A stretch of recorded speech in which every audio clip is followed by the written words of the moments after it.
Work and learn. Meet Light Meet Max සක්‍රිය කර ගැනීමට MySLT app එකට log වෙන්න.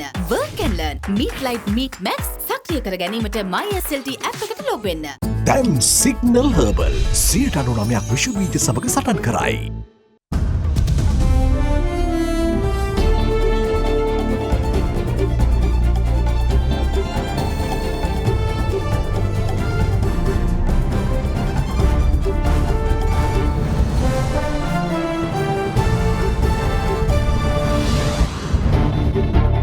Tonight, premonition. Former Foreign Minister warns of consequences that could be detrimental in nature at the upcoming UNHRC session due to the proclamation of state of emergency in Sri Lanka.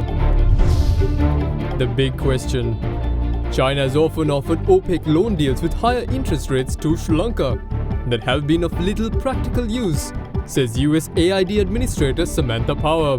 And the biggest question is whether Beijing will restructure debt to the same extent as other bilateral creditors.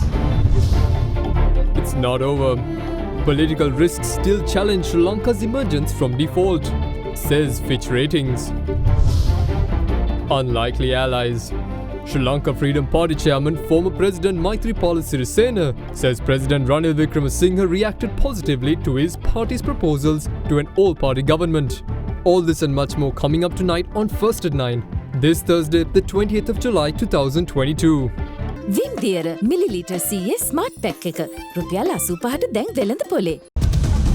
From AdaDerana, this is AdaDerana First at 9. Live from Studio 24 in Colombo.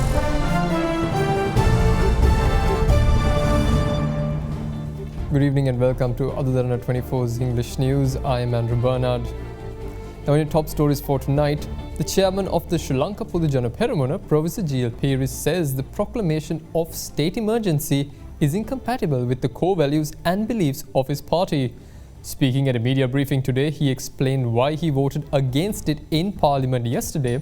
Professor Pieris said he is well aware that Sri Lanka may experience consequences that are detrimental in nature at the 51st session of the United Nations Human Rights Council in Geneva due to the declaration of the state of emergency. However, the General Secretary of the SLPP, Sagar Karyavasam, criticized the statement, saying he is disappointed with the remarks made by the party's chairman, Professor Pieris. A media briefing organised by independent parliamentarians of the ruling party, Sri Lanka Podujana Peramuna, was held in Colombo this morning. The briefing was attended by SLPP chairman Professor G.L. Pieris, outlining reasons for voting against the proclamation of state emergency on the 17th of July. The declaration received parliamentary approval after yesterday's vote. It is my deep conviction that the declaration and the enforcement of a state of emergency in the conditions that prevail in our country today is fundamentally incompatible with the core values, the convictions and the beliefs that the Sri Lanka Podujana Peramuna holds to be sacred. There is absolutely no way of reconciling these. There is a basic inconsistency. And this is one of the main reasons why I had no option but to oppose the state of emergency. Once a state of emergency is declared, the government acquires the power to make regulations under it. Those regulations have very far-reaching legal force. Those regulations can sweep out of the way, they can abrogate any laws that are inconsistent with the emergency regulations. All of us, you and I, the public of Sri Lanka, derive the rights that we enjoy in the fullest measure from written law in this country. But all those laws are swept away by emergency regulations. The only exception is the Constitution. Now, of course, a state of emergency may be required from time to time, but careful thought has to be given, and it is only in very rare situations, few and far between, that there is justification for the declaration of a state of emergency. When it comes to protection of the lives and property of people, the security of their families, the normal law makes ample provision for this to be done. There's no need for an emergency. But ulterior motives can be satisfied by the declaration of a state of emergency. We are not in favor of that at all. At this time, more than at any other time, our country needs the support, the goodwill, the understanding of the international community. But what has happened? The strongest possible statements condemning what occurred has been made by powerful foreign governments as well as international institutions. This is certainly not in the interest of our country. 1 month from now, the 51st session of the Human Rights Council takes place in Geneva. That is a very crucial session for our country. As Foreign Minister, I have attended those sessions on numerous occasions. On each of those occasions, a major topic has been the enforcement, the continuation of a state of emergency in our country and its inevitable impact on liberty in Sri Lanka. So I'm well aware that consequences of a very detrimental nature will inevitably arise from this decision that was made. Even more relevant from a practical standpoint is the whole issue of GSP+. Actions which have been taken by the government of Sri Lanka in recent days have the potential to place in jeopardy the enjoyment of these rights, which are absolutely crucial for our economy at this time. අපි විශේෂයෙන්ම පහුගිය ජනාධිපතිවරණ කටයුත්තේදී අපේක්ෂකයෙක් ලෙස මට සහයෝගය පළ කරපු අපි මන්ත්‍රීවරුන් අතරේ විශේෂයෙන්ම ආණ්ඩුව නියෝජනය කරන මන්ත්‍රීවරුන් අතරේ විපක්ෂයේ නියෝජනය කරන මන්ත්‍රීවරුන් අතරෙත් අපි එකඟතාවයන් දෙකක් ගොඩ නැගුණා. එකක් තමයි ඉන්දුරාම මේ හදිසි නීතියට එරෙහිව ඡන්දය පාවිච්චි කිරීම. ඒ වගේම හදිසි නීතිය ඒ විවාදයෙන් බැහැර වෙලා ඡන්දයෙන් ඉවත් වෙලා ගිහිල්ලා ආණ්ඩුවට විරෝධය පළ කිරීම. අපි හඬ නැගුවේ ස්වර්ණපාක්ෂික ආණ්ඩුවක් උඩ ගන්න ඕනි කියලා. මේ මොහොතේත් අපි පෙනී ඉන්නේ මතවාදය වෙනුවෙන්. Meanwhile, in another media briefing, General Secretary of the Sri Lanka Podujana Peramuna Sagara Kariyavasam responded to statements made by the SLPP parliamentarians earlier today. පහුගිය කාලේ ශ්‍රී ලංකා පොදුජන පෙරමුණේ උත්සාහ දරපු ඒ වගේම මහින්ද රාජපක්ෂ මැතිතුමාට අගමැති තනතුරෙන් ඉවත් වෙන්න කියලා ලිපි ලියපු ගෝඨාභය රාජපක්ෂ ජනාධිපතිවරයාට ජනාධිපති තනතුර අතාරින්න කියලා ලිපි ලියපු කණ්ඩායම් වෙනත් දේශපාලන කුමන්ත්‍රණයකට ආරාධිනවා. GL පීරිස් මහත්මයා සඳහන් කරලා තියෙනවා දැන් අද හදිසි නීතිය ක්‍රියාත්මක කිරීම මේ පොදුජන පෙරමුණේ ප්‍රතිපත්ති වලට විරුද්ධයි කියන මේ වගේ ප්‍රකාශයක් කිරීම ගැන මම මේ පක්ෂ ලේකම්වර හැටියට කනගාටුයි. ශ්‍රී ලංකා පොදුජන පෙරමුණ දෙකඩ වෙලා. පක්ෂයක් දෙකඩ වීම කියන එකයි කුඩා කල්ලි කණ්ඩායම් වෙන්වීම කියන එකයි කාරණා දෙකක්. ඉතින් අපි ඒ බව මනාව ඔප්පු කරා පහුගිය දවස්වල පාර්ලිමේන්තුව ඇතුළත කුමන්ත්‍රණකාරීන් ඉවත් කොට ඉතිරි අය නැවත මේ පක්ෂය සමග සම්බන්ධ කර ගැනීමට කටයුතු කරනවා. Now, Chairman of the Sri Lanka Freedom Party, Maithripala Sirisena, says that President has positively reacted to the proposals submitted by the SLFP on the formation of an all-party government during the meeting this afternoon. Meanwhile, in a media briefing today, former President Sirisena said that they did not vote for the state of emergency since what was stated by the presidential candidates who contested in the presidential vote is not in action now. ශ්‍රී ලංකා නිදහස් පක්ෂයේ මන්ත්‍රී කණ්ඩායම විදියට අපි ඊයේ හදිසි නීතියට ඡන්දෙ දුන්නේ නැහැ. ඡන්දෙ දුන්නේ නැත්තේ අපි ආණ්ඩුවට එහෙම නැත්නම් ජනාධිපති අපේක්ෂකවරුන්ට යෝජනා කරලා අපිත් එක්ක එකඟතාවයකට පැමිණි ආකාරයට ආණ්ඩුව මුලින් කියපු දේවල් නොවේයි මේ වන විට සිදුවෙන්නේ කියන කාරණාව තුල අරගලකරුවන්ගේ ප්‍රශ්නෙදිත් මර්ධනය කරන්න ඒ බලවේග වැඩිවීම තමයි ඇති වෙන්නේ. ආණ්ඩුවක් මුලින්ම රටේ ජනතාවගේ ආශිර්වාදය අරගෙන ඉන්න ඕන. රටේ ජනතාවගේ ආශිර්වාදය ගන්නවා වගේම ජාත්‍යන්තර සහයෝගය ගන්න ඕනේ. අපිට තේරෙන විදිහට මේ දෙකම තවම සිද්ධ වෙලා නැහැ. අපි බලාපොරොත්තු වෙච්ච සර්වපාක්ෂික ආණ්ඩුවක සැලැස්ම හෝ එහි ඡායාවක්වත් අපිට තවම පේන්නේ නැහැ. වර්තමාන ජනාධිපතිතුමා පත්වීමෙන් පසුව අපිට පෙනී ගියා මීට කලින් තිබුණු අමාත්‍ය මණ්ඩලයේම හැමත සක්‍රිය කරලා ඒ අමාත්‍ය මණ්ඩලයේම සිටිනවා. This afternoon, Sri Lanka Freedom Party chairman, former President Maithripala Sirisena, met President Ranil Wickremesinghe at the Ministry of Finance. During the meeting, proposals by the SLFP for an all-party government were handed over to the President. මීට කලින් ගෝඨාභය ජනාධිපතිතුමාට ඉදිරිපත් කරපු සර්වපාක්ෂික ආණ්ඩුවක් පිළිබඳව යෝජනාව තවදුරටත් අපේ යෝජනාව බවත් ඒ වගේම අපි ඒ වෙනුවෙන් දිගටම පෙනී සිටින බවත් ප්‍රකාශ කරලා ඒ යෝජනාවේ තිබෙන කරුණු සාකච්ඡා කළා. සාධනීය පැත්තක් තියෙනවද ඔබතුමාගේ අදහස් වලට වර්තමාන ජනාධිපතිතුමාගේ? මම හිතන්නේ දැනට සාධනීය පැත්තක් පේනවා. ඒ කරුණු ක්‍රියාත්මක කරන්න බලාපොරොත්තු වෙන බවක් සඳහන් කළා.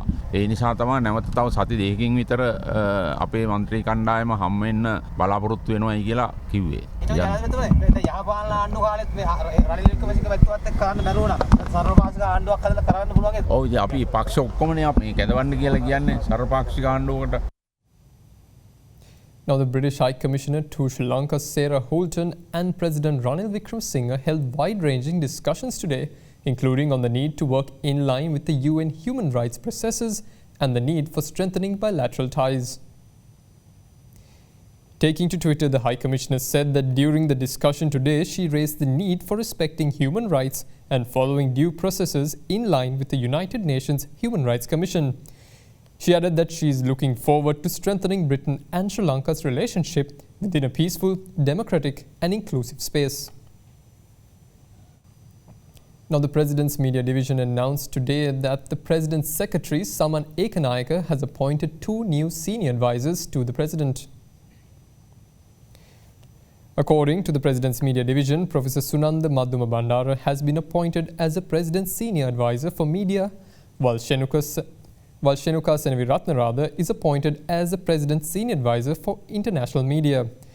Professor Sunanda Madhuma Bandara, a former Vice-Chancellor of the University of Kelaniya, has also served as the Head of Department of Economics and as the Dean of the Faculty of Social Sciences.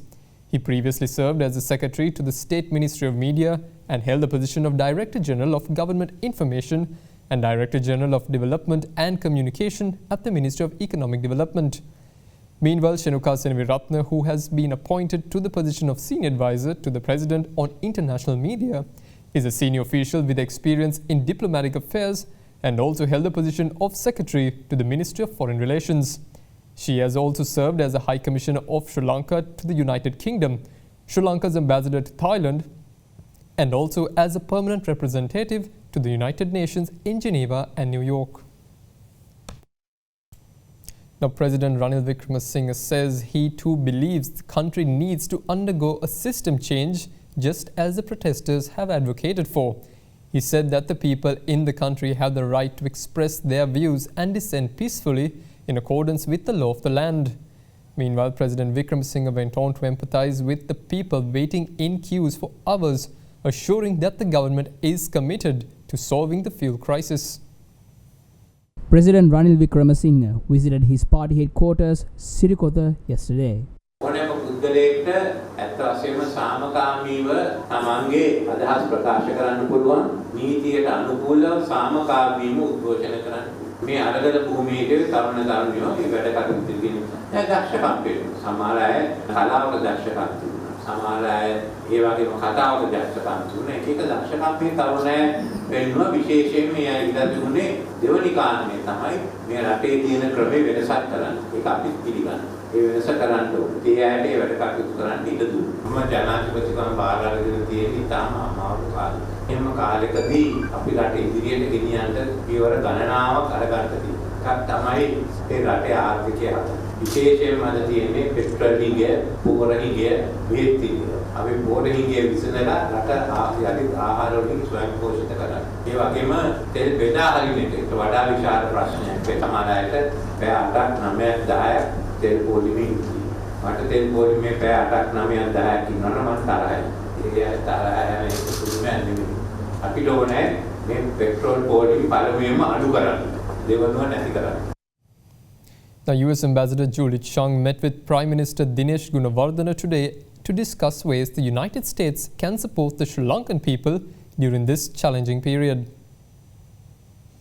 Ambassador Chung, taking to Twitter, stated that it was essential that leaders uphold the process, access to justice and rule of law as they work to stabilize and rebuild the economy, including negotiations with the International Monetary Fund. The US envoy met with the Premier Gunawardena at the Prime Minister's office today. Ambassador Chung also met with President Ranil Wickremesinghe in Colombo yesterday at the Presidential Secretariat.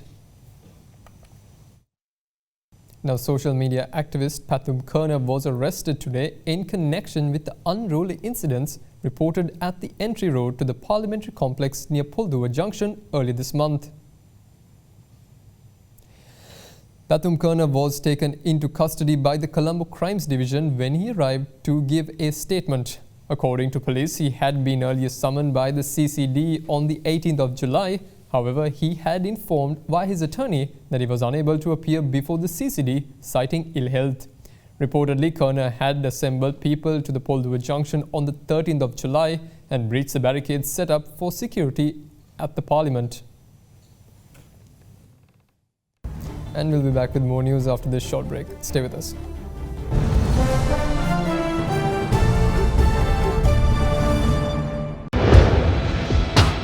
Big 3.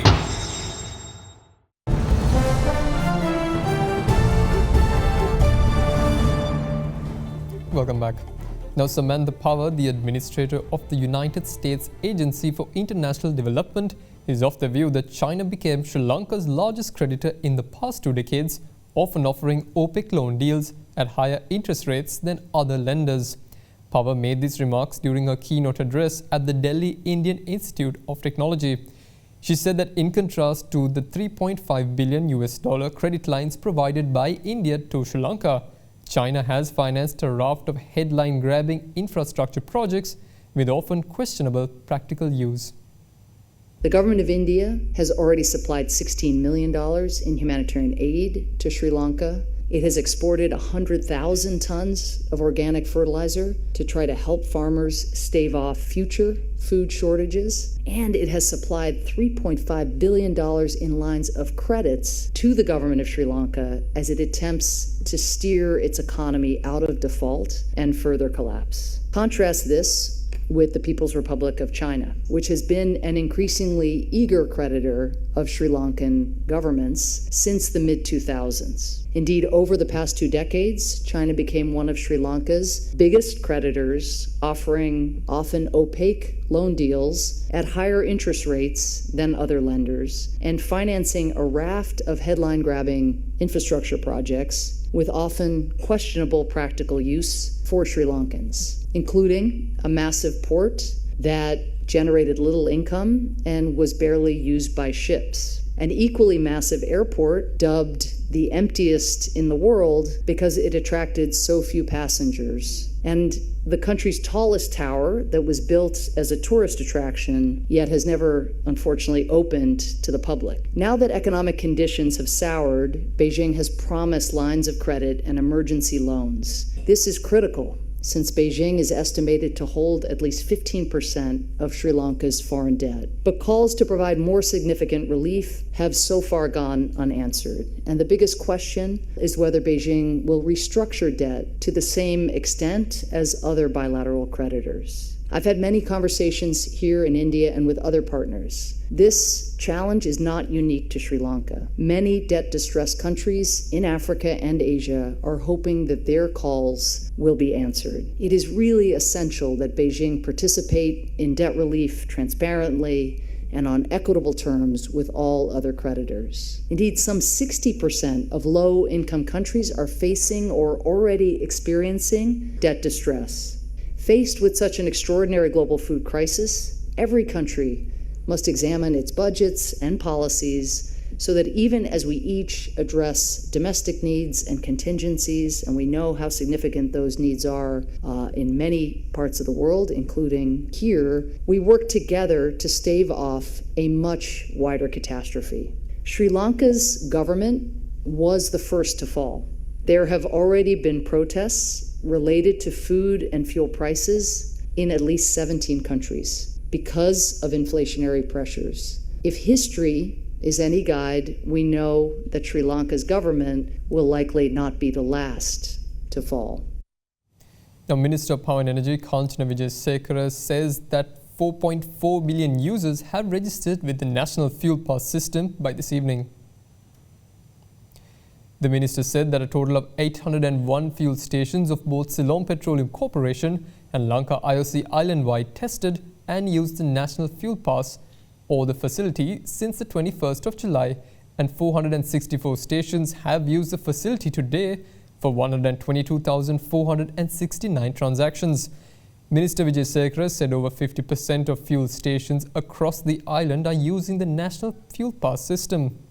The program will be implemented nationwide on the 1st of August. Further, businesses with multiple vehicles can now register all their vehicles with their business registration number to obtaining fuel passes. Fuel requirements for machinery must be registered with the respective divisional secretariats with the weekly fuel requirements.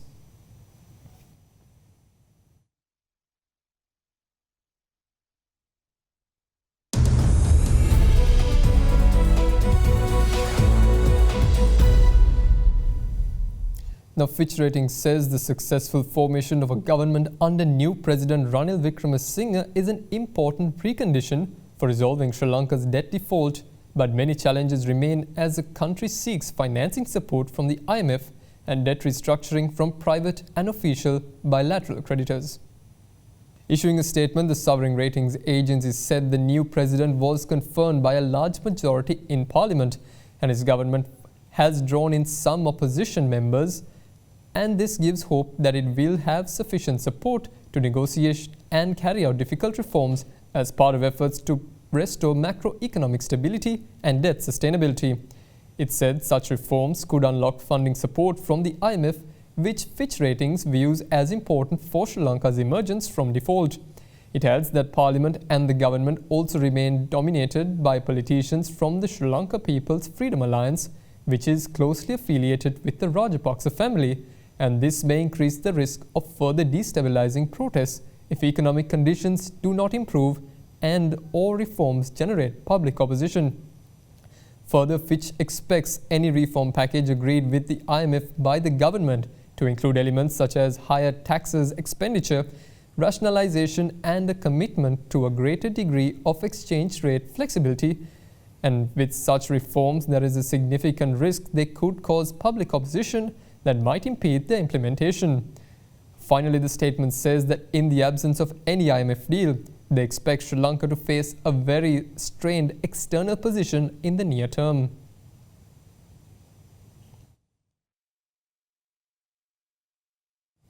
Now, the Colombo bourse bounced back to green territory as investors confidently rallied predominantly in the plantation sector. Analysts say the developments in the political front also brought further positivity into the market. The main index opened on an upswing and continued to scale high through the session as selling pressure eased off, while higher than expected results fueled investor confidence and closed for the day at 7,680, gaining 53 points. Turnover was recorded at 1 billion rupees and was mainly driven by the joint contribution of 59% from the food, beverage, tobacco sector and the energy sector. Meanwhile, foreign investors dominated with net buying despite limited participation. Now, Japan's government slashed its economic growth forecast for this fiscal year largely due to slowing overseas demand, highlighting the impact for Russia's war in Ukraine, China's strict COVID lockdown, and the weakening global economy. According to Japan's Cabinet's office projections, the world's third biggest economy is now expected to expand about 2% in pre-adjusted real terms in the fiscal year ending in March 2023. That marked a sharp downgrade from the government's previous forecast of 3.2% released in January. The cut largely stemmed from weaker exports, which the government expects to expand 2.5% compared to 5.5% in the previous assessment. Meanwhile, the government projected 1.1% growth for the following fiscal year, starting April 2023. Now that's all from us here at First at 9. Have a pleasant evening. Good night.